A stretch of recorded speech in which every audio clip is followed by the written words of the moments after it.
நல்லது. இந்த நல்ல நாளிலும் எங்களோட இணைந்து தேவனை ஆராதனை செய்கிற உங்கள் அனைவரும் இயேசு கிறிஸ்துவின் இனிதான நாமத்தினாலே வாழ்த்தி வரவேற்கிறேன். நாங்கள் அனைவருமாக இருக்கிற ஸ்தானங்களை எங்களுக்கு கண்களை மூடி நாங்கள் முதலாவதாக இந்த நாளை நாங்கள் தேவனுடைய கருத்துக்கு ஒப்பு கொடுப்போமாக. ஹல்லேலூயா. எங்கள் அளவுக்கு அதிகமாக நேசிக்கிற கர்த்தாவே, உம்மை நன்றி மனதோடு உம்மை ஸ்தோத்திரிக்கிறோம் அப்பா. நீங்கள் நல்லவர், நீங்கள் வல்லவர் சுவாமி. நீங்கள் கிருபை நிறைந்தவராக இருக்கிறீங்க அப்பா. அப்பா, நாங்கள் எந்த ஸ்தானத்திலேருந்து உண்மை கூப்பிட்டாலும் எங்கள் கூக்குரலை கேட்கிற கர்த்தர் நீங்கள் சுவாமி. அப்பா, எங்களை ஒவ்வொரு பேரும் உடைய பார்த்து ஒப்பு கொடுக்குறோம். நாளே சுவாமி எங்களோட இணைந்து தேவனை ஆராதனை செய்கிற உடைய ஒவ்வொரு பிள்ளைகளின் மேலாகவும் உடைய கருத்தை நீங்கள் நீட்டும்படியாக ஜெபிக்கிறேன். அவள் இருதய ஆசைகளை, இருதய வேண்டுதல்களை நீங்கள் சந்திக்கும்படியாக ஜெபிக்கிறேன்.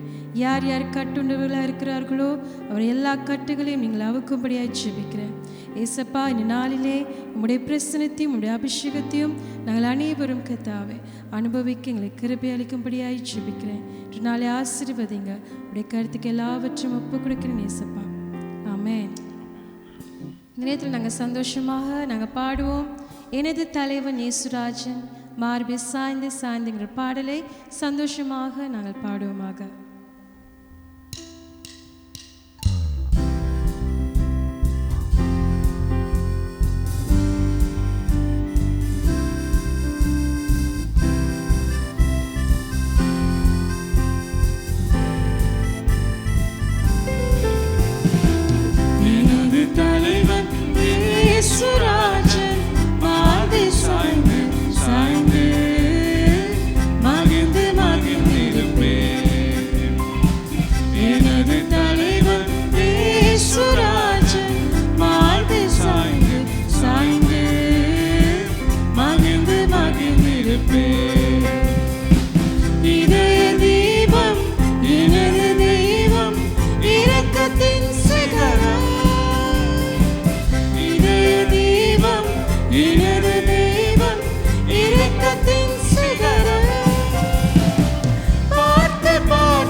சுவாமி, உம்மோடு கூட கர்த்தாவே நாங்கள் வாழ்வதே எங்களுக்கு பெரிதான ஸ்லாக்கியமாக இருக்கிறது சுவாமி. உடைய தலைவன் எங்களோடு கூட இருக்கிறீங்க சுவாமி. ஹல்லேலூயா, ஹல்லேலூயா. ஸ்தோத்திரம் ஆண்டவரே. இதுவரை எங்களை நடத்தின கர்த்தாவே, இனிமேலும் நடத்த நீங்க வல்லவர் சுவாமி. அப்பா, இந்த வருடம் முழுவதுமாய் எங்களை கண்மணியை போல பாதுகாத்து ஆண்டவரே வழிநடத்தி வந்து முடிக்கிறதுக்காக நன்றி சுவாமி. எத்தனையோ கத்தாவே கஷ்டமான பாதைக்குள்ள நாங்கள் செல்லணும், ஆனாலும் உம்முடைய கரம் எங்களை தாங்கினது சுவாமி. அப்பா, எல்லா நெருக்கத்திலும் எங்களை தூக்கி நிறுத்துகிற கத்த ஆண்டவரே நீங்கள் ஒருவரே சுவாமி. ஓ யெகோவா ராஃபா, யெகோவா ஷம்மா, நீர் எங்களோடு கூட இருப்பவர் சுவாமி. நீரே எங்கள் ஜீவனா இருக்கிறீங்க. நாங்கள் வாழ்வது உம்முடைய கிருபையினால சுவாமி. உமக்கு ஸ்தோத்திரம் என்று சொல்லுகிறோம். ஹல்லேலூயா.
நடத்த வல்லவரே, உம்மை ஆராதனை செய்கிறோம் சுவாமி.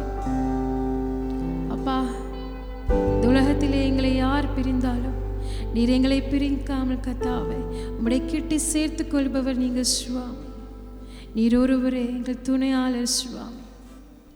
ஹல்லேலூயா, ஹல்லேலூயா. உமக்கு நன்றி சுவாமி. எங்களோடு இருப்பவரே உமக்கு நன்றி சுவாமி.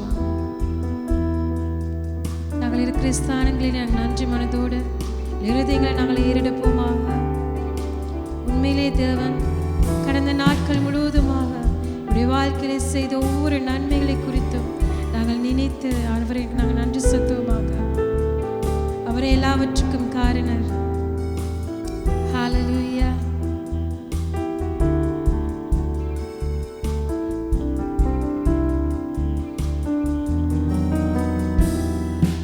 கடந்து வந்த பாதைகளை திரும்பி பார்க்கிறேன், கண்ணீரோடு கர்த்தாவே நன்றி சொல்கிறேன், நன்றி சொல்கிறேன். கடந்து வந்த பாதைகளை திரும்பி பார்க்கிறேன், கண்ணீரோடு கர்த்தாவே நன்றி சொல்கிறேன், நன்றி சொல்கிறேன். அப்பா உமக்கு நன்றி, ராஜா உமக்கு நன்றி, இயேசு அப்பா உமக்கு நன்றி, ராஜா உமக்கு நன்றி. எதிராய் வந்த சூழ்ச்சிகளை முறியடித்தீரே, எதிராய் வந்த சூழ்ச்சிகளை முறியடித்தீரே. இந்த நிலையிலும் என்னை துதிக்க வைத்தீரே, இந்த நிலையிலும் உம்மை துதிக்க வைத்தீரே. அப்பா உமக்கு நன்றி, ராஜா உமக்கு நன்றி, இயேசு அப்பா உமக்கு நன்றி, ராஜா உமக்கு நன்றி. பாடுகளை சுமந்து செல்ல பலன் தந்தீரே, பாடுகளை சுமந்து செல்ல பலன் தந்தீரே. பரிசுத்தமாய் வாழ்வு வாழ துணை செய்தீரே, பரிசுத்தமாய் வாழ்வு வாழ துணை செய்தீரே. அப்பா உமக்கு நன்றி, ராஜா உமக்கு நன்றி, இயேசு அப்பா உமக்கு நன்றி, ராஜா உமக்கு நன்றி. ஒரு நாளும் குறைவில்லாமல் உணவு தந்தீர், ஒரு நாளும் குறைவில்லாமல் உணவு தந்தீர். உறைவிடமும் உடையும் தந்து காத்து வந்தீர், உறைவிடமும் உடையும் தந்து காத்து வந்தீர். அப்பா உமக்கு நன்றி, ராஜா உமக்கு நன்றி, இயேசு அப்பா உமக்கு நன்றி, ராஜா உமக்கு நன்றி, இயேசு அப்பா உமக்கு நன்றி, ராஜா உமக்கு நன்றி. ஆம் சுவாமி, உமக்கு நன்றி செலுத்துகிறோம் அப்பா. இந்த வருடம் முழுவதும் நீங்க செய்த எல்லா நன்மைகளுக்காக உமக்கு நன்றி செலுத்துகிறோம் சுவாமி. எங்களுடைய வாழ்க்கையில் எல்லா சூழ்நிலைகள் மத்தியிலும் எங்களோடு கூட இருந்தவரே உமக்கு நன்றி சுவாமி. பாடுகளை சுமந்து செல்ல எங்களுக்கு கொடுத்த பலத்துக்காக நன்றி அப்பா. ஒரு நாளும் எந்த ஒரு குறையும் இல்லாமல் எங்களை காத்து வழிநடத்த நீங்களே உமக்கு நன்றி சுவாமி. நாங்கள் வாய்விட்டு கேட்பதுக்கு முன்பதாகவே எங்களுடைய தேவைகள் அனைத்தையும் அறிந்து அப்பா ஏற்ற காலத்தில் எல்லாவற்றையும் சந்தித்தீங்களே உமக்கு நன்றி, நன்றி சுவாமி. அப்பா எங்களை ஒவ்வொரு பேரையும் உடைய கருத்துக்கு நாங்கள் மறுபடியும் ஒப்பு கொடுக்குறோம். இனிமேல் கத்தா இதுவரை நடத்தின எபினேசர் இனிமேலும் எங்களை நடத்தும்படியாக நாங்கள் ஜெபிக்கிறோம். உடைய கருத்துக்கு எல்லாவற்றும் ஒப்பு கொடுக்கிறேன் இயேசுவின் நாமத்தினாலே ஆமென். தேவனுடைய சமூகத்தை தேடி வந்த தேவ பிள்ளைகள் அனைவருக்கும் இனிய காலை வணக்கத்தோடு உங்கள் அனைவரையும் இந்த இணையதளத்துக்கு அன்போடு கூட வரவேற்கின்றோம். துதிகளின் மத்தியில் வாசம் செய்கிறதான நம் தேவாதி தேவனை நீங்கள் எங்கள் சபையோடு இணைந்து ஆராதித்திருப்பீர்கள் என்று நான் நம்புகிறேன். நாங்கள் எந்த நிலையில், எந்த சூழ்நிலையில், எந்த இடத்துல இருந்தாலும் நாம் அவரை உண்மையோடும் முழு உள்ளத்தோடும் முழு ஆத்மாவோடும் துதிக்கும் நேரத்தில் அவர் எங்களோடு வாசம் செய்வாராக. ஆமென். முக்கியமான அறிவித்தலுக்காக செவி கொடுப்போம். ஒவ்வொரு ஞாயிற்றுக்கிழமை தோறும் காலை 7 மணிக்கு கிள்ளப்பனையில் இருக்கின்ற எங்கள் கல்வாரி சபையில் காலை 7 மணிக்கு தமிழ் ஆராதனை நடைபெறும். இந்த ஆராதனை வேலைக்கு வந்து உங்களுக்கு கலந்து கொள்ள கடினமாக இருந்தால் உங்களால் யூடியூப் மற்றும் ஃபேஸ்புக் மூலமாக எங்களோடு இணைந்து கொள்ளலாம். உங்களுக்கு மேலும் உங்களுக்கான ஆராதனை ஒளி அமைப்பு ஆடியோ வாட்ஸ்அப் மூலமாக பெற்றுக்கொள்ளலாம். திரை காண்கின்ற இந்த இலக்கத்தின் ஊடாக தொடர்பு கொண்டு உங்களுக்கான ஆராதனை வாட்ஸ்அப் ஆடியோ மூலமாக கேட்டு மகிழலாம். பிரியமானவர்களே, அதே போல் உங்களுக்கான முக்கியமான ஜெப தேவைகள் இருந்தால் இந்த வாட்ஸ்அப் ஊடாக இணைந்து கொண்டு உங்கள் ஜெப குறிப்புகளை எங்களுக்கு அணுகவும்.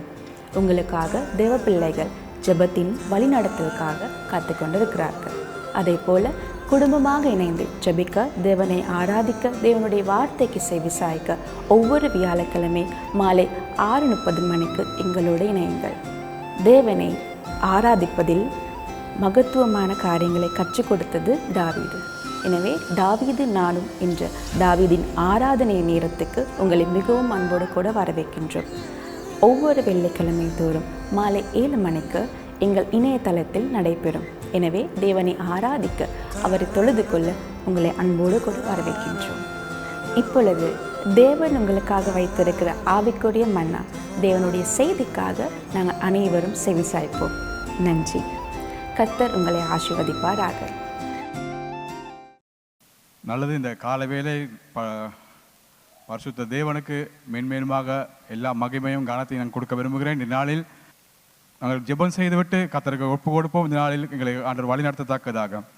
ஹல்லேலூயா. கிருபையுள்ள ஆண்டவரே சுவாமி, இந்த நன்றி செலுத்துகிறோம்ப்பா. இந்த கால வேலையை துதிக்கிறோம், சோஸ்தரிக்கிறோம். அருமையான நாளுக்காக நன்றி ராஜாவே சுவாமி. ஆண்டவரே தகப்பனே, இந்த நேரத்தில் கூட அப்பா என்னை தாழ்த்துகிறேன். அப்போ ராஜா உங்களோட சமூகத்தின் நேராக ஒப்பு கொடுக்கிறேன். பிதாவே, நீங்கள் என்னை வழி நடத்தும்படாக மன்றாடுகிறேன் தகப்பனே சுவாமி. அப்பா, நீங்கள் என்னோட நாள் மூலமாக பேச போகிற அந்த வார்த்தைக்காக நன்றி. சபையார் ஒவ்வொருவருக்கும் தகப்பனே ஆண்டவரே பரிசுத்த ஆவியானவர் நீங்கள் அந்த வார்த்தை விளங்கத்தக்கதாக ஆண்டவரே ஒவ்வொரு உள்ளங்களை நீங்கள் வழி நடத்தும்படியாக ஜெபிக்கிறேன். அப்பா, இயேசுவின் நாமத்தினால் ஜெபிக்கிறோம் நல்ல பிதாவே. ஆமீன். நல்லது. நாங்கள் இந்த நாளில் கடந்து செல்வோம் தேவனுடைய வார்த்தைக்கு. லூக்கா 2ஆம் அதிகாரம், லூக்கா புத்தகத்தில் 2ஆம் அதிகாரம் 5ஆம் வசனம் தொடங்கி 20ஆம் வசனம் வரைக்கும். லூக்கா புத்தகத்தில் 2ஆம் அதிகாரம் 5ஆம் வசனம் தொடங்கி 20ஆம் வசனம் வரைக்கும். சபையார் நாங்கள் எழுந்திருப்போம் இந்த வசனத்தை வாசிக்கத்தக்கதாக. கலிலேயா நாட்டிலுள்ள நாசிரேத் ஊரிலிருந்து யூதேயா நாட்டிலுள்ள பெத்லெகேம் என்னும் தாவீதின் ஊருக்கு போனான். அவ்விடத்திலே அவர்கள் இருக்கையில் அவளுக்கு பிரசவ காலம் நேரிட்டது. அவள் தன் முதற்பேரான குமாரனை பெற்று சத்திரத்திலே அவர்களுக்கு இடமில்லாதிருந்த படியினால் பிள்ளையை துணிகளில் சுற்றி முன்னணியிலே கிடத்தினாள். அப்பொழுது அந்த நாட்டிலே மேய்ப்பர்கள் வயல்வெளியில் தங்கி ராத்திரியிலே தங்கள் மந்தைகளை காத்து கொண்டிருந்தார்கள். அவ்வேளையில் கர்த்தருடைய தூதன் அவரிடத்தில் வந்து நின்றான். கர்த்தருடைய மகிமை அவர்கள் சுற்றிலும் பிரகாசித்தது. அவர்கள் மிகவும் பயந்தார்கள். தேவதூதன் அவர்களை நோக்கி, பயப்படாதிருங்கள், இதோ எல்லா ஜனத்துக்கும் மிகுந்த சந்தோஷத்தை உண்டாக்கும் நற்செய்தியை உங்களுக்கு அறிவிக்கிறேன். இன்று கர்த்தராகிய கிறிஸ்து என்னும் இரட்சகர் உங்களுக்கு தாவீதின் ஊரிலே பிறந்திருக்கிறார். பிள்ளையை துணிகளில் சுற்றி முன்னணியில் கிடத்திருக்க காண்பீர்கள். இதுவே உங்களுக்கு அடையாளம் என்றான். அந்த சனமே பரமசேனையின் திரள் அந்த தூதனுடனே தோன்றி, உன்னதத்தில் இருக்கிற தேவனுக்கு மகிமையும் பூமியிலே சமாதானமும் மனுஷர் மேல் பிரியமும் உண்டாவதாக என்று சொல்லி தேவனை துதித்தார்கள். தேவ தூதர்கள் அவரை விட்டு பரலோகத்துக்கு போன பின்பு மேய்ப்பர்கள் ஒருவரை ஒருவரை நோக்கி, நாம் பெத்லெகேம் ஊருக்கு போய் நடந்ததாக கர்த்தரால் நமக்கு அறிவிக்கப்பட்ட இந்த காரியத்தை பார்ப்போம் வாருங்கள் என்று சொல்லி தீவிரமாய் வந்து மரியாளையும் யோசேப்பையும் முன்னணியிலே கிடத்தி இருக்கிற பிள்ளையும் கண்டார்கள். கண்டு அந்த பிள்ளையை குறித்து தங்களுக்கு சொல்லப்பட்ட சங்கதியை பிரசித்த பண்ணினார்கள். மேய்ப்பராலே தங்களுக்கு சொல்லப்பட்டவைகளை கேட்ட யாவரும் அவைகளை குறித்து ஆச்சரியப்பட்டார்கள். மரியாளோ அந்த சங்கதிகளெல்லாம் தன் இருதயத்திலே வைத்து சிந்தனை பண்ணினாள். மேய்ப்பர்களும் தங்களுக்கு சொல்லப்பட்டபடியே கேட்டு கண்ட எல்லாவற்றிற்காகவும் தேவனை மகிமைப்படுத்தி துதித்து கொண்டு திரும்பி போனார்கள். நல்லது, சபையார் மறுபடியாக கேட்டுக்கொள்கிறேன். நாங்கள் வாசித்த இந்த பகுதியிலூடாக நான் உங்களால் பேச விரும்புகிற தலைப்பானது அழைப்பை குறித்து பேச விரும்புகிறேன். அழைப்பு, தேவனுடைய அழைப்பை குறித்து நான் உங்களை பேச விரும்புகிறேன் இந்த நேரத்தில். ஆம் அன்பானவர்களே, எங்களுடைய வாழ்க்கைக்கு அநேக இடங்களில் அநேகரிடத்திலிருந்து அழைப்பு வந்திருக்கலாம். ஏதாவது ஒரு வைபவத்துக்கு, ஏதாவது நிகழ்வுக்கு எங்களுக்கு அழைப்புகளை கொடுத்திருப்பார்கள் அநேகர். திருமணத்துக்கு, பிறந்த நாள் அல்லது சடங்காச்சார ஏதாவது ஒரு நிகழ்வுக்கு, இல்லாது பட்டமளிப்பு விழா, இல்லாட்டி இந்த நாட்கள் அநேகமாக கிறிஸ்மஸ் நத்தார் நாட்களாக இருப்படியால் அநேக நத்தார் பண்டிகைக்கு, நத்தார் கொண்டாட்டங்களுக்கு அநேக இடங்களிலிருந்து எங்களுக்கு அழைப்புகள் வந்திருக்கலாம். நாங்கள் போய் கலந்து கொண்டிருப்போம். எங்களுடைய வாழ்க்கையில், எங்களுடைய குடும்ப சூழ்நிலையில் ஏதாவது பண்டிகை, ஏதாவது வைபவங்கள், திருமணங்கள், பிறந்தநாள் கொண்டாட்டங்கள், அழைப்புகள் வரும்போது நாங்கள் அநேகருக்கு அழைப்பு பத்திரங்களை கொடுக்கிறோம் எல்லாருக்கும். இந்த அழைப்பு பத்திரம் கொடுப்பது நாங்கள் எங்களோட லிஸ்ட்டை நாங்கள் முதலாக போடுகிறோம். வீட்டிலேருந்து ஒவ்வொரு லிஸ்ட்டை எழுதுவோம், நபர்கள் ஒவ்வொரு பேர்கள் நாங்கள் எழுதுவோம். அப்படி எழுதும்போது யாருடைய பேர்களை முதலாக நாங்கள் எழுதுகிறோம், யாருக்கு நாங்கள் முதல் பத்திரிகை கொடுக்க நாங்கள் பிரயாசப்படுகின்றோம், யாருக்கு நாங்கள் முதல் பத்திரிகை கொடுத்து அவங்களுடைய ஆசீர்வாதத்தை அல்லது அவருடைய வரவேற்பை நாங்கள் பெற விரும்புகிறோம். உண்மையாகவே மதிப்புக்குரியவர்கள், கனத்துக்குரியவர்கள், மேலானவர்கள், உயர்ந்தவர்கள், தராதாரங்களில் உயர்ந்தவர்கள், இப்படி போன்ற அநேகருக்கு அல்லது இப்படி அநேகருக்கு நாங்கள் எங்களோட பத்திரிகை கொடுக்க விரும்புகிறோம். இது தவறான காரியம் அல்ல, நல்ல விஷயம்தான், நல்ல காரியம்தான். ஆனாலும் மதிப்பில் குறைந்தவர்கள், தாழ்த்தப்பட்டு இருக்கிறவர்கள், தரித்திரர், இவர்களுக்கு நாங்கள் பத்திரிகை கொடுப்பது எங்களை பத்திரிகை அந்த லிஸ்டில் கடைசி பந்தியில் தான் நாங்கள் எழுதுவோம். அவங்களை நாங்கள் ஒரு நாள் முதல் பதவியில் நாங்கள் கூப்பிட மாட்டோம், அழைக்க மாட்டோம். ஆனாலும் நாங்கள் பார்க்குறோம், சில வேளை அந்த கூட்டத்தாரை நாங்கள் நினைவில் கூட நாங்கள் கொண்டு வர மாட்டோம். ஐயோ கொடுக்கணுமா, தேவையா கொடுப்பதற்கு, அழைப்பு கொடுக்கணுமா, இந்த லிஸ்ட் போதும், ஐயோ இவர்களை கூப்பிட்டா இந்த இடம் கொஞ்சம் இடம் தாங்காது, சில வேளை இந்த இடம் பொருந்தாது அவர்கள் வந்தா, அப்படி ஒரு எண்ணத்தோட சில வேளை நாங்கள் அழைப்பில் கொடுக்க இருக்கிறோம். இது சாதாரணமாக உலகத்தில் இருக்கின்ற ஒரு மனித சுபாவம், இதை மாற்ற முடியாது. இருப்பினும் அன்பானவர்களே, நாங்கள் இந்த வாசித்த இந்த பகுதியின் ஊடாக எங்களுக்கு நாங்கள் விளங்கிக் கொள்ள முடியும் இயேசு கிறிஸ்துவனுடைய அழைப்பை குறித்து. இயேசு கிறிஸ்து அவர் அழைக்கிறார் தான், அவருக்கு தராதரம், அவருக்கு மதிப்பு, கனம், உயர்ந்தவன் தாழ்ந்தவன் என்று ஒன்றுமே கிடையாது. அவருடைய பார்வை வித்தியாசமானது, அவர் அழைக்கிற அழைப்பும் வித்தியாசமானது. எங்களுடைய பார்வையை விட தேவனுடைய பார்வை மேலானது. அன்பானவர்களே, கர்த்தருடைய வழிநடத்தல் அழைப்பானது அது மிகவும் அற்புதமாகவும் அதிசயமாக இருக்கிறது. அவர் ஒருவரை அழைப்பார் என்றால் அந்த வாழ்க்கையில் ஒரு பெரிய மாற்றமும் அங்கீகாரமும் ஒரு பெறுகிறது. நாங்கள் வாசித்த இந்த பகுதியில் நாங்கள் பின்னணியை சற்று நாங்கள் ஆராய்ந்து பார்ப்போம் என்றால் 2ஆம் அதிகாரத்திலே முதல் 4 வசனங்களில் நாங்கள் பார்க்கிறோம். முதல் 4 வசனங்கள் சொல்லப்படுறது, யோசேப்பு மரியாளும் குடும்ப வாழ்க்கையில் இருக்கும்போது அந்த நாட்களில் இருந்த ராஜாவினால் அவர்களுக்கு குடிமதிப்பு எழுதப்படுகிறது. கணக்கெடுப்பு, மக்கள் தொகை கணக்கெடுப்பு நடைபெறுகிறது. எனவே அந்த மக்கள் தொகை கணக்கெடுப்பு நடைபெறும் போது எல்லா ஜனங்களும் தங்கள் சொந்த ஊர்களில் சொந்த வீடுகளில் இருக்க வேண்டிய நிலைமை. எங்களுக்கு தெரியும், எங்களோட நாட்டுகளிலும் எத்தனோ வருடத்துக்கு ஒரு முறை கணக்கு எடுப்பு நடைபெறும். வீடுகளுக்கு வந்து ஒரு ஸ்டிக்கரை ஒட்டிட்டு போவாங்க, எத்தனை பேர் இருக்காங்க ஒரு லிஸ்ட் எழுதிட்டு போவாங்க. அந்த நாட்களிலிருந்து இந்த இப்படியான வளமை நடைபெறுகிறது. எனவே அந்த யோசேப்பும் மரியாளும் தங்களோட சொந்த ஊரான தாவீதின் ஊருக்கு பெத்லேமுக்கு போக வேண்டிய ஒரு சூழ்நிலை. இந்த 4ஆம் வசனம் வரைக்கும் அவன் பெத்லேமுக்கு பிரயாணம் பண்ணுகிறார்கள். 5ஆம் வசனத்தில் போய் சேர்கிறார்கள் பெத்லேமுக்கு, யோசேப்புடைய ஊருக்கு, யோசேப்புடைய சொந்த ஊருக்கு போய் சேர்கிறார்கள். எனவே 5ஆம் வசனத்திலிருந்து நாங்கள் எங்களுடைய வாசித்த பகுதியை நாங்கள் பார்ப்போம் என்னால் 5ஆம் வசனத்திலிருந்து 7ஆம் வசனம் வரைக்கும் எங்களை தெரிகிறது நன்றாகவே. கலிலேயா நாட்டிலுள்ள நாசரேத்திலிருந்து யூதேயா நாட்டிலுள்ள பெத்லேம் என்னும் தாவீதின் ஊருக்கு போனான். அவ்விடத்தில் அவருக்கு இருக்கையில் அவருக்கு பிரசவ காலம் நேரிட்டது. அவள் தன் முதற் பேரன் குமாரனை பெற்று சத்திரத்திலே அவளுக்கு இடமில்லாதிருந்த படினால் பிள்ளையை துணியினால் சுற்றி முன்னணியிலே கிடத்தினார்கள். ஆம், அவர்கள் பெத்லேமுக்கு போகிறார்கள். போய் அந்த இடத்துல அவர்கள் பிரசவ காலம் நேருகிறது. அவள் குழந்தை பெறுகிறது. முதல் பேரான குமாரனை பெற்றெடுக்கிறார். அவர் தான் இயேசு கிறிஸ்து. அவரை முன்னணியில் கிடத்தி வைக்கிறதை நாங்கள் பார்க்கிறோம். வேதாமத்தை சொல்கிற துணியினால் சுற்றி நாங்கள் தெரியும். முன்னணியில் சொல்லும்போது அந்த இடம் ஒரு மாட்டு தொழுவத்தை குறித்து தான் நாங்கள் அந்த இடத்தில் சொல்லப்படுகிறது. இயேசு கிறிஸ்துவானுடைய பிறப்பு மிக அழகாக யோசேப்பு இந்த குடிமதிப்பு எழுதாவிட்டு அவர் வேற எங்கேயோ இருந்து வேற ஒரு இடத்தில் ஏதோ ஒரு முறையில் எங்கே பிறந்திருப்பாருன்னு தெரியாது இயேசு கிறிஸ்து. ஆனால் பெத்லெமுக்கு வர வேண்டியதாக இருந்தது. வந்து அவருக்கு சத்திரத்திலே தங்க வேண்டிய இடத்தில் அந்த வீடுகளில் அநேக ஜனங்கள் இருந்தபடியால் அவர்கள் வெளியில் வர வேண்டிய சூழ்நிலையில் இருந்தபடியால் மாட்டு தொழுவத்தில் வந்து அந்த சத்திரத்தில் அவர்கள் இடமில்லாதபடியால் குழந்தையை பெற்று முன்னிலை வைக்கிறதை நாங்கள் பார்க்கலாம். நாங்கள் சற்று யோசித்து பார்ப்போம். இந்த இயேசு கிறிஸ்து எங்களுக்கு நல்லாவே தெரியும். தேவனின் திட்டத்தின்படி மாட்டு தொழுவத்தில் அவர் பிறக்கிறதை அவருடைய பிறப்பிலிருந்து எங்களுக்கு தெரிகிறது. இயேசு கிறிஸ்துவனுடைய குணாதிசயம், தாழ்மையின் குணாதிசயங்களை கண்டுகொள்ள முடியும். இயேசு கிறிஸ்து மகா பெரிய ராஜனாக இருந்தாலும் தேவாதி தேவனாக இருந்தாலும் இயேசு கிறிஸ்து மாட்டு தொழுவத்தில் ஒரு ஏழ்மையில் தாழ்மையின் ரூபம் எடுத்து வந்து பிறக்கிறதை நாங்கள் பார்க்கின்றோம். அன்பானவர்களே, இந்த நாட்களில் எங்களோட குடும்பங்களில் குழந்தை ஏதாவது பிறக்க இருக்குமா என்றால் எங்களுக்கு தெரியும். நாங்கள் ஆரம்பத்திலிருந்து அதை கேள்விப்பட்டோம் என்றால் ஆரம்ப நாட்களிலிருந்தே குழந்தை பிறக்கும் நாள் வரைக்கும் எல்லா ஏற்பாடும் அழகாக செய்து முடிப்போம்.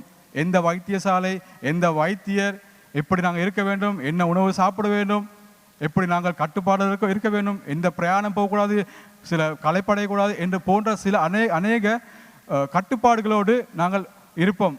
வசதிகள் தேடணும், அதுவும் தப்பு அல்ல. அதுவும் இந்த காலத்துக்கு ஏற்றபடி மாற்றப்பட்டு இருக்கிறது நல்ல விஷயங்கள். நல்லா இருக்கணும். குழந்தை பெறும்போது நல்ல நல்ல நல்ல காரியங்களை தான் தேட வேண்டும் உண்மையிலே.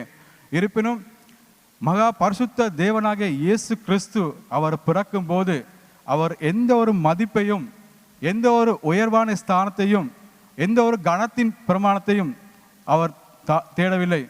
தேவனுடைய திட்டத்தை மாற்றி இருக்கலாம். ஏரோது ராஜாவுடைய அரண்மனையில் ஏதோ ஒரு பகுதியை தேர்ந்தெடுத்து அங்கே இயேசு கிறிஸ்து பிறக்க வேண்டிய இருக்கலாம்.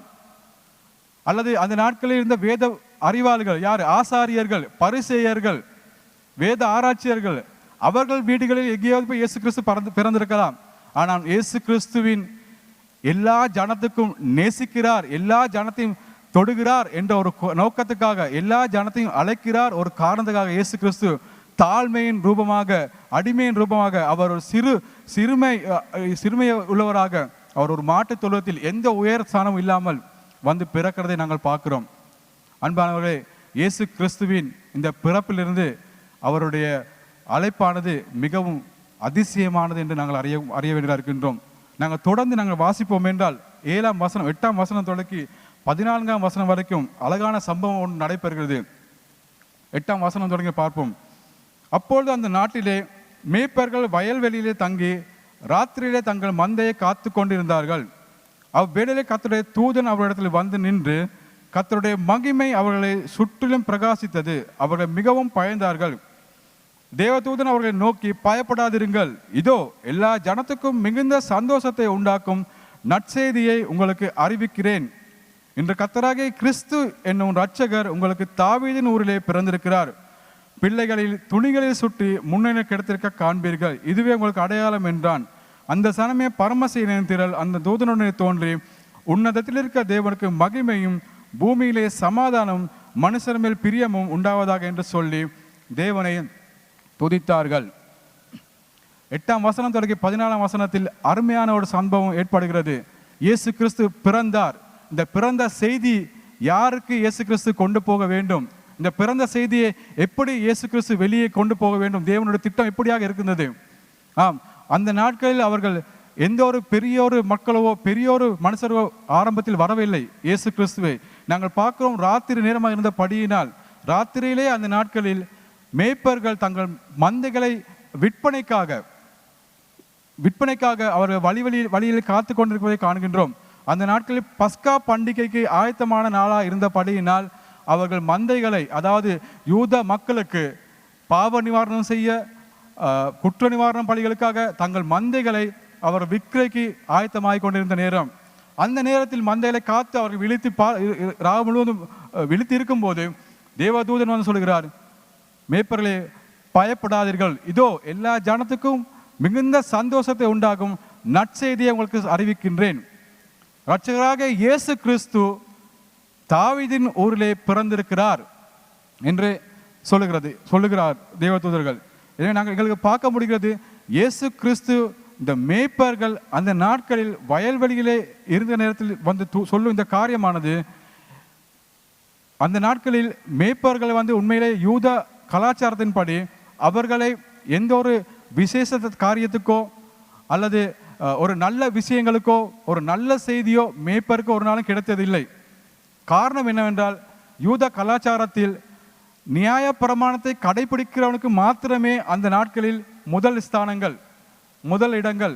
வேத நியாய பிரமாணங்களில் கடைபிடித்து வேத நியாய பிரமாணங்களில் சட்டத்தின் திட்டம்படி வாழுகிற மக்களுக்கு மாத்திரமே, பக்தி வைராக்கியத்தோடு வாழ்கிற மக்களுக்கு மாத்திரமே அவருக்கு முதலிடம் கிடைத்தது. அந்த நாட்களில் முதலிடத்தில் இருந்தவர்கள் ஆசாரியர்கள், வேத பிரமாணங்களை சட்ட ரீதியாக கடைபிடித்த மக்கள் யூத மக்களாக இருந்தார்கள். ஆசாரியர்கள், பரிசேயர்கள், வேதபாரர்கள், சதுசேயர்கள், இப்படிப்பட்டவர்கள் மாத்திரமே உயர் ஸ்தானங்களில் முதல் ஸ்தானங்கள் இருந்தது. அவர்கள் மாத்திரமே அந்த யூத தேசத்தில் கொண்டாட்டங்கள் எல்லா வைபவங்களையும் நடத்தி கொள்வார்கள். இந்த மேய்ப்பருக்கு ஒரு சம்பவம் ஒரு நாளும் ஒரு சந்தர்ப்பமும் கிடைத்ததில்லை எந்த ஒரு நல்ல காரியங்களுக்கும். காரணம் என்னவென்றால், வேத நியாயப்பிரமாணத்தை வேத நியாயப்பிரமாணங்களை இந்த மேய்ப்பர்களால் கடைபிடிக்க முடியாத ஒரு சூழ்நிலை. என்னவென்றால், அவர்கள் ஆடுகளை மேய்ப்பதற்கு காடு மேடு என்று போக வேண்டியிருந்தது. நியாயப்பிரமாணத்தை கடைபிடிக்க வேண்டும் என்றால் மனிதன் வந்து அவன் ஒரு நாளைக்கு 3 தரம் போல சுத்தமாக வேண்டும், சரீரத்தை சுத்திகரிக்க வேண்டும், தீட்டுப்படுத்த முடியாது, அவர்கள் அசுத்தமாக இருக்க முடியாது. ஆனால் அந்த மேய்ப்பர்களுக்கோ அது செய்ய முடியாது. காரணம் என்றால், அவர்கள் காடு மேடு போகும் வழியிலே ஆடு மேடுகளை மேய்க்கும் வழியிலே ஏதாவது மிருகங்கள் மிதிப்பட்டு இருந்தால் அதுகளை மறித்து கிடத்திருந்தால் அதுக்கு மிதிக்க தோன்றும், அல்லது ஆடுகளை தான் மறித்தால் அதை எடுத்து போட வேண்டும், அதில் தீட்டென்று அவர்கள் எண்ணினார்கள். எனவே அவர்களுக்கு ஒரு சந்தர்ப்பமும் இல்லை வேத நியாயப்பிரமாணங்களை கடைபிடிப்பதற்கு. அது மாத்திரமல்ல, இந்த ஆடு மேய்ப்பர்களுக்கு வசதி குறைவு. அவர்களுக்கு பணம் இல்லை, ஒவ்வொரு நேரம் பணம் இருக்காது கையில். எனவே அவர்கள் பணம் இல்லாத காரணத்தாலும் ஆசாரியர்கள் யூதர்கள் அவர்கள் பார்த்த விதம், இவர்கள் பாவி, இவர்கள் ஒதுக்கப்பட்ட மக்கள், இவர்கள் புறம்பே தள்ளப்பட்டவர்கள், இவர்களுக்கு ஒரு வசதியும் ஒரு நாள் கொடுக்கக்கூடாது, இவங்க ஒதுங்கி தான் இருக்க வேண்டும் என்று ஒரு நோக்கம், ஒரு எண்ணம் அந்த யூத கலாச்சாரத்தில் இருந்தது. ஆனாலும் நாங்கள் அறிய வேண்டிய இன்னொரு நல்ல ஒரு காரியம்தான், இந்த பாவ நிவாரணி செய்வதற்கு, பாவ பலி செலுத்துவதற்கு, குற்ற நிவாரண பலி செலுத்துவதற்கு ஆடுகளை கொடுப்பது இந்த மேய்ப்பர்களே. யூத மக்களுக்கு தேவாலயங்களில் பலியிடுவதற்கு ஆடுகளை கொடுப்பது இந்த மேய்ப்பர்களே. இந்த மேய்ப்பர்கள் தான் தங்களுடைய ஆடுகள் கண்டுகுட்டி வளரும் போது பழுதற்ற, காயமற்ற, ஊனமற்ற ஆடுகளை கவனமாக பராமரித்து வளர்த்து அவர்கள் கொண்டு வர வேண்டும், அவர்கள் அங்கீகரிக்க வேண்டும். அவர்கள் சான்றிதழ் கொடுத்தால்தான் யூத மக்களுக்கு இந்த ஆடை எடுத்து அவர்கள் பலியிட முடியும். ஏன்னா பழைய ஏற்பாடு வேத நியாயப்பிரமாணத்துக்கு பாவ நிவாரணம் செய்யும் போது அது பழுதற்றதாக இருக்க வேண்டும், சுத்தமாக இருக்க வேண்டும், ஊனமாக இருக்கக்கூடாது. அதற்கு முழு பொறுப்பும் இந்த மேய்ப்பர்களே. இந்த மேய்ப்பர்கள் தான் இந்த ஆடுக்கு நல்ல ஒரு சான்றிதழ் கொடுக்க வேண்டும். அந்த மேய்ப்பர்களுக்கு தெரியும் என்றால் தன்கிட்ட பழுதற்ற ஆடு ஒன்று இருக்கும் என்றால் விற்பனைக்கு மேய்ப்பர்கள் அந்த நாள் மிகுந்த சந்தோஷமான நாளாக இருக்கிறது. அந்த நாளில் மிக சந்தோஷம். ஏனென்றால் அது விற்கக்கூடிய பணத்துக்கு, அதிகமான பணத்துக்கு விற்று அவர்கள் மிகவும் சந்தோஷமா இருப்பார்கள். யூத மக்களுக்கு மேய்ப்பர்கள் தேவைப்படவில்லை, மேய்ப்பர்கள் வளர்க்கிற ஆடுகள் தேவைப்பட்டது தங்களுடைய பாவங்களை சுத்திகரிப்பதற்கு. மேய்ப்பர்கள் எந்த ஒரு சந்தர்ப்பத்துக்கும் இடமில்லை, அவர்கள் தேவாலயத்துக்கு கூட இடமில்லை. ஆனால் ஆடுகள் தேவைப்பட்டது, மேய்ப்பரிடத்திலிருந்து ஆடுகளை அவர்கள் பெற்றுக்கொண்டார்கள். அன்பானவர்களை, இந்த நேரத்தில் கூட அமர்ந்திருக்கலாம் நீங்கள் உங்களுடைய வாழ்க்கையில், உங்களுடைய குடும்பங்களில். உங்களுடைய வேலை தேவை, ஆனால் நீங்க தேவையில்லை. உங்களுடைய அறிவு தேவை, ஆனால் நீங்க தேவையில்லை. வேலை செய்கிற இடங்களில் நீங்க தேவை, உங்களுடைய திறமைகள் தேவை, உங்களுடைய தாளந்துக்கு தேவை, ஆனால் நீங்கள் தேவையில்லை. ஒதுக்கப்பட்டிருப்பீங்க, தள்ளப்பட்டிருப்பீங்க, தனிமையாக்கப்பட்டிருப்பீங்க. மேய்ப்பர்கள் சூழ்நிலையும் அந்த நாட்கள் அப்படித்தான். அவங்க ஏதோ அவங்களோட வேலைகளை அவர் பாட்டில் செஞ்சு கொண்டு போனாங்க. தங்களுக்கு முடிஞ்ச அளவு பழுதற்ற ஆடை அவர்கள் வளர்த்தார்கள் தாங்கள் சம்பாதிப்பதற்காக. நாங்களும் முடிந்த அளவு எல்லாமே நல்லபடியாக செய்கிறோம், எல்லாம் நல்லபடியாக கொடுக்கிறோம், ஆனால் எனக்கு ஒரு அங்கீகாரம் இல்லை, எனக்கு ஒரு வரவேற்பு இல்லை, எனக்கு ஒரு சந்தர்ப்பம் இல்லை, எனக்கு ஒரு அழைப்பு இல்லை என்ற ஒரு ஏக்கம் எங்கள் ஒவ்வொரு உள்ளங்களில் இருக்கும். அன்பானவர்களே, இயேசு கிறிஸ்து இரட்சகராக இயேசு கிறிஸ்து பிறப்பின் செய்தி மேய்ப்பருக்கு அழகாக விவரிக்கப்படுகிறது.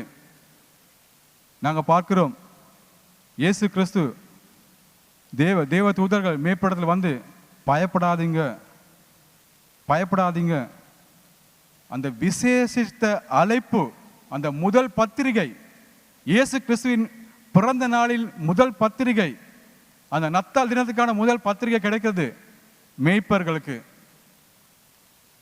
கர்த்தரிடத்தில் நீங்கள் தடியப்பட்டிருக்கீங்களா, மக்களால் புறமாக்கப்பட்டிருக்கீங்களா, அந்த நேரத்தில் தேவனிடத்தில் இந்த அழைப்பும் அங்கீகாரமும் உங்களுக்கு வருகிறது.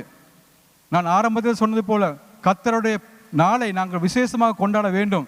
காரணம், தேவனுடைய அழைப்பும் அவருடைய மகள் என்ற அங்கீகாரம் எங்களுடைய வாழ்க்கைக்கு கர்த்தர் கொடுத்திருக்கிறார். நாங்கள் அதை மறந்து விடக்கூடாது. நாங்கள் அநேக நேரங்கள் அதை மறந்துடுவோம். மறந்துவிட்டு நாங்கள் எங்களுடைய மக்களிடத்தில் நாங்கள் வரவேற்பை பெற விரும்புகிறோம். ஐயோ, என்னை ஏற்றுக்கொள்ள மாட்டார்களா, ஐயோ எனக்கு ஏதாவது சந்தர்ப்பம் இல்லையா, இப்படி ஒரு பதற்றம், இப்படி ஒரு போராட்டத்தோடு இருப்போம். ஆனாலும் இயேசு கிறிஸ்து எங்களுக்கு அங்கீகாரம் கொடுத்து முடிஞ்சு, இயேசு கிறிஸ்து எங்களை அங்கீகரித்து முடிஞ்சு, அவர் எங்களை அழைத்து முடிந்து, அந்த அழைப்பில் நாங்கள் உறுதியாக நிற்க வேண்டும். அந்த அழைப்பில் நாங்கள் கர்த்தரிடத்தில் நாங்கள் ஒப்பு கொடுப்போம் என்றால் நிச்சயமாகவே பூர்ண விடுதலையோடு சந்தோஷத்தோடு எங்களோட வாழ்க்கையை கர்த்தரோடு ஒப்பு கொடுக்கலாம். நாங்கள் தொடர்ந்து பார்ப்போம் என்றால் தேவ தூதர்கள் திரளான கூட்டமாக கூடி தேவனை துதித்து அந்த இடத்தில் பாடி போகிறது நாங்கள் தொடர்ந்து பார்க்கலாம். அதே போல அடுத்த தொடர்ந்து வசனங்களை நாங்கள் வாசிப்போம் என்றால் 15ஆம் வசனம் தொடங்கி 20ஆம் வசனம் வரை இப்படி சொல்கிறது. தேவ தூதர்கள் அவர்களை விட்டு பரலோகத்துக்கு போன பின்பு மேய்ப்பர்கள் ஒருவரை ஒருவர் நோக்கி, நாம் பெத்லெகேம் ஊருக்கு போய் நடந்ததாக கர்த்தரால் நமக்கு அறிவிக்கப்பட்ட இந்த காரியத்தை பார்ப்போம் வாருங்கள் என்று சொல்லி தீவிரமாய் வந்து மரியாளையும் யோசேப்பையும் முன்னிலை கிடக்கிற பிள்ளையும் கண்டார்கள். கண்டு அந்த பிள்ளையை குறித்து தங்களுக்கு சொல்லப்பட்ட சங்கதியை பிரசித்த பண்ணினார்கள். மேய்ப்பராலே தங்களுக்கு சொல்லப்பட்டதை கேட்ட யாவரும் அவைகளை குறித்து ஆச்சரியப்பட்டார்கள். மரியாளோ அந்த சங்கதியெல்லாம் தன் இருதயத்திலே வைத்து சிந்தனை பண்ணினாள். மேய்ப்பர்களும் தங்களுக்கு சொல்லப்பட்டதின்படியே கேட்டு கண்ட எல்லாவற்றைக்காகவும் தேவனை மகிமைப்படுத்தி துதித்து கொண்டு திரும்பி போனார்கள். நாங்கள் பார்க்கிறோம், தேவ தூதர்கள் வந்து அழகான செய்தியை, இயேசு பிறப்பின் செய்தியை எல்லாம் முழுவதாக சொல்லி முடிஞ்ச பின்பு அவர்கள் போய்விட்டார்கள். அழைப்பை கொடுத்து விட்டு போய்விட்டார்கள். அங்கீகாரத்தை கொடுத்து விட்டு போய்விட்டார்கள். இவ்வளவு காலம் யாருமே அங்கீகரிக்கப்படாத, யாராலையும் வரவேற்கப்படாத, ஒதுக்கப்பட்ட, புறம்பாக்கப்பட்டிருந்த, தனிமையாக்கப்பட்டிருந்த ஒரு கூட்டத்தாருக்கு இந்த விசேஷ அழைப்பு, விசேட நல்ல செய்தி, நற்செய்தி இந்த மேய்ப்பர்களுக்கு வந்து சேர்கிறது. மேய்ப்பர்கள் வந்து சேர்கிறது. இப்போது என்ன செய்ய வேண்டும்? தூதர்கள் போய்விட்டார்கள், அழைப்பை கொடுத்து விட்டு போய்விட்டார்கள். மேய்ப்பர்கள் தீர்மானிக்கிறார்கள், ஐயோ வேண்டாம், சரி இந்த செய்தி வந்துவிட்டது தானே, பரவாயில்ல, பிறகு போவோம், இப்போ ராத்திரி வேலை, விடிய காலை வேலை, இப்போது எங்களுக்கு ஆடுகளை விட்டு எங்கேயும் போக முடியாது, விடிந்த பின்பு போவோம், வெளிச்சத்தில் போவோம் என தீர்மானிக்கிறார்கள். விசேட அழைப்பு வந்த நேரத்தில் அங்கீகாரம் கிடைக்கும் என்றால், கர்த்தரிடத்தில் அங்கீகாரம் கிடைக்கும் என்றால், அந்த நேரத்திலே தீர்மானங்கள் உடனடியாக வரும், தாமதமாக அல்ல.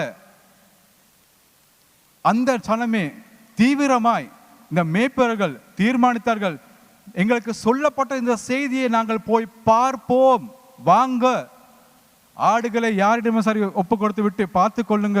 இவ்வளவு காலமாக பாவ நிவாரண பலி, குற்ற நிவாரிக்காக ஆடுகளை விற்று கொண்டு இருந்தவர்கள் இப்போது அவர்களுக்காகவும் அவருடைய வாழ்க்கைக்காகவும் தேவ ஆட்டுக்குட்டியானவர் ஒருவர் பிறந்துள்ளார் என்பதை அந்த அழைப்பை கேட்டு தீவிரமாய் வாங்க போய் பார்ப்போம் என்று போகிறார்கள்.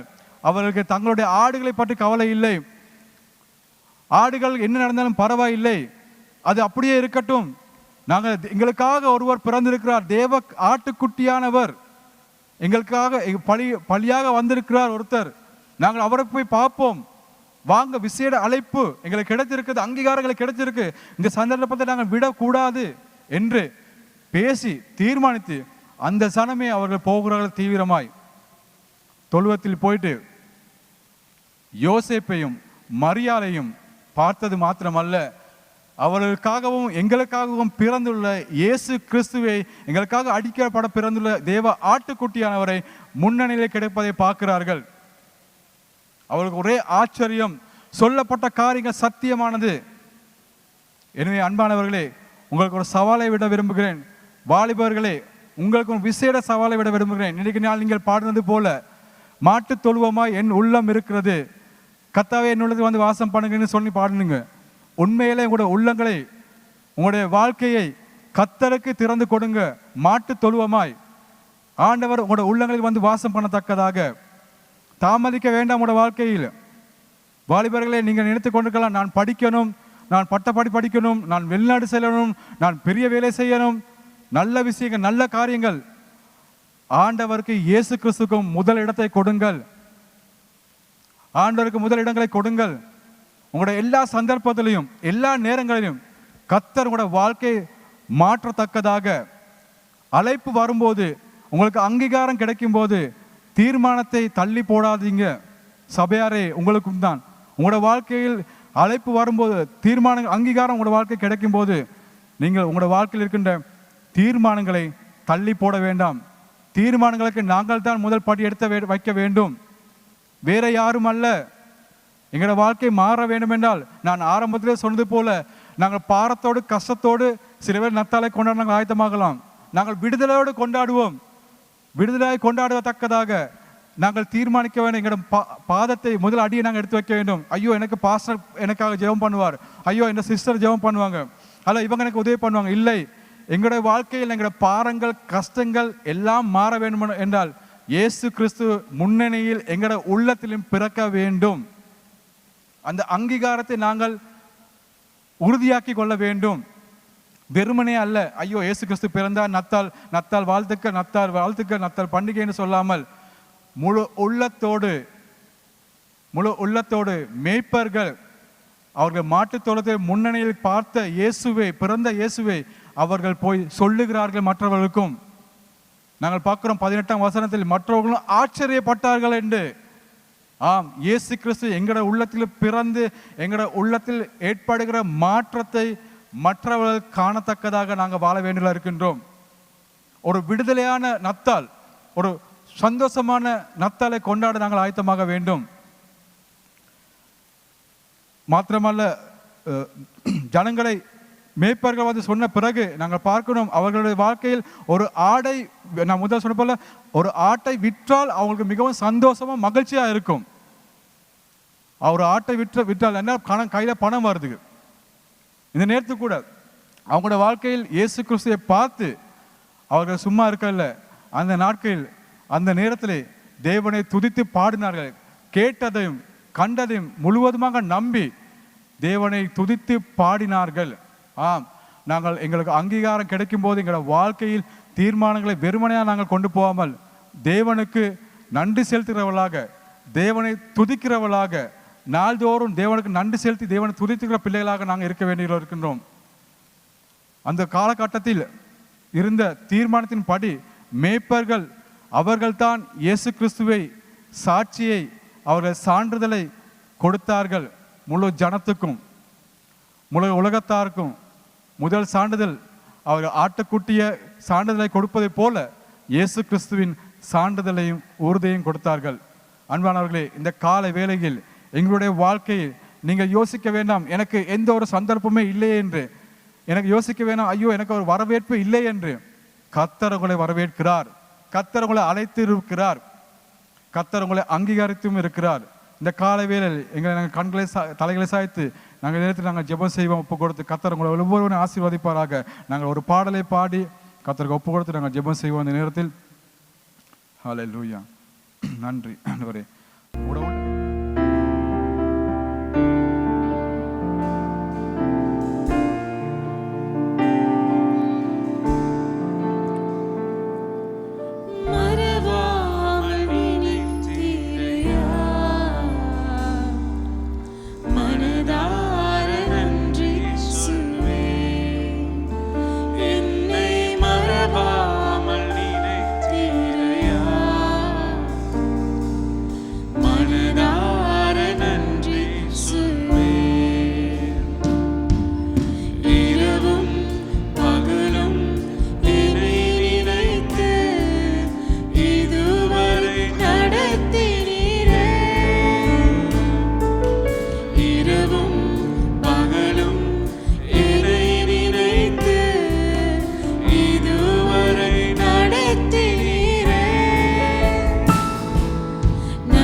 இப்பொழுது தேவனுடைய கிருபையும்